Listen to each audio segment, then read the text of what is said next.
خدا کے پاک کلام میں سے ہمارے لیے انجیلی اقتباس بمطابق مقدس لوکا 21واں باب پہلی 4 آیات۔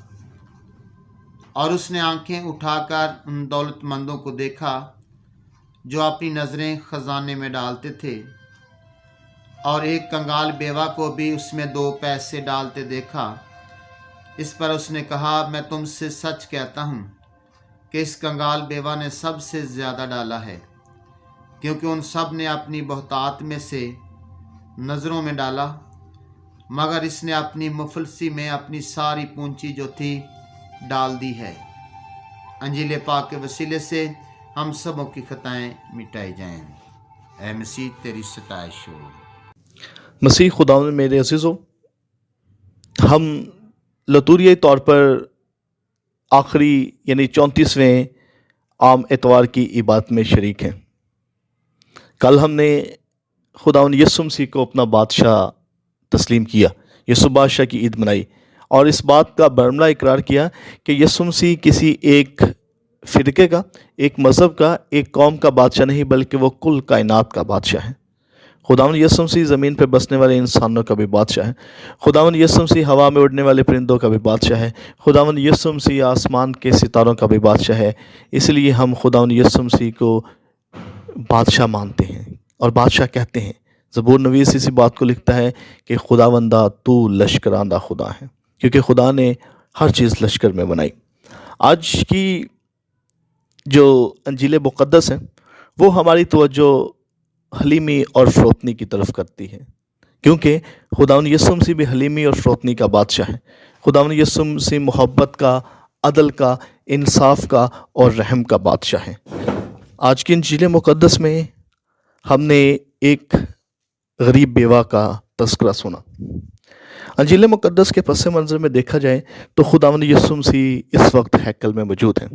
عید فصح کا وقت ہے، بہت سارے لوگ، بہت سارے یہودی عید منانے کے لیے ہیکل میں آئے ہیں۔ دنیا بھر کے یہودی اس وقت ہیکل میں جمع ہیں، اور فقی اور فریسی اپنی ریاکاری اور اپنا دوگلا پن دکھانے میں مصروف ہیں۔ پچھلے باب کے آخر میں اگر ہم پڑھیں تو خداوند یسوع مسیح فقیوں کو کہتے ہیں کہ یہ وہ لوگ ہیں جو بیواؤں کے گھر کو نگلتے ہیں، اور اس کے بعد ہی اس بیوہ کا ذکر ہے۔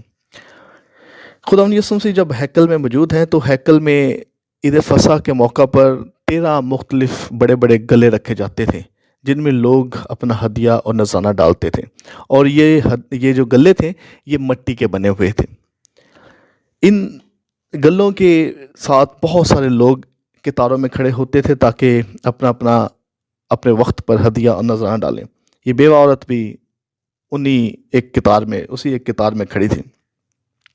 جب لوگ روپے پیسے ڈالتے ہیں تو ان کا شور نہیں ہوتا تھا، لیکن جیسے ہی کوئی سکہ ڈالتا تھا تو اس کا شور ہوتا تھا، کیونکہ وہ گلے مٹی کے بنے تھے۔ اسی طرح جب یہ بیوہ نے اپنا ہدیہ نذرانہ ڈالا تو یہ بیوہ لوگوں کی اور بالخصوص یسوع مسیح کی توجہ کا مرکز بنی۔ اس نے 2 پیسے اپنے گلے میں ڈالے۔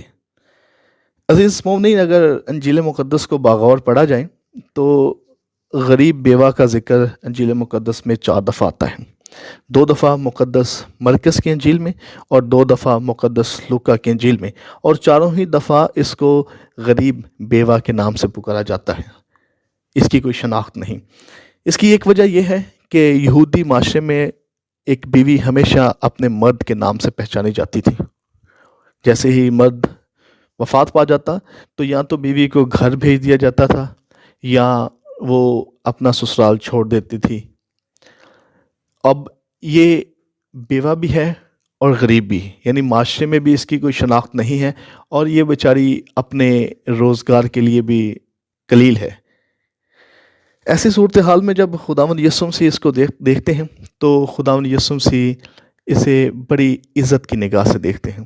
خداوند یسوع مسیح اپنے شاگردوں سے اور وہاں جو لوگ ہیں ان سے کہتے ہیں کہ اس بیوہ نے سب سے زیادہ ڈالا۔ کیوں؟ کیونکہ یہ غریب ہے۔ غریب ہوتے ہوئے یہ ایک سکہ بھی ڈال سکتی تھی، لیکن نہیں، اس نے اپنے غربت میں فراخ دلی ظاہر کی، اپنے تھوڑے میں وفادار رہی، اور جو خدا کا حصہ تھا اس نے خدا کو دیا۔ یہ بیوہ اپنے اس عمل کے ذریعے خداوند یسوع مسیح سے جانی جاتی ہے۔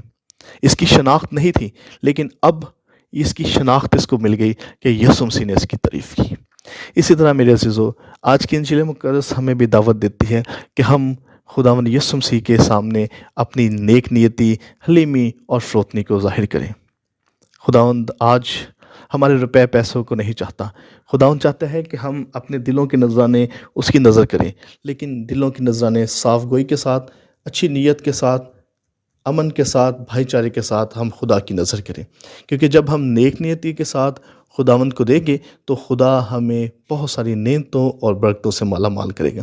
دعا ہے کہ خدا ہمیں برکت دے، ہمیں حکمت و دانشمندی عطا کرے، تاکہ ہم حکمت و دانشمندی سے کام لیتے ہوئے اپنے دلوں کو مکمل طور پر خداوند کے سپرد کریں، مسیح ہمارے خداوند کے وسیلہ سے۔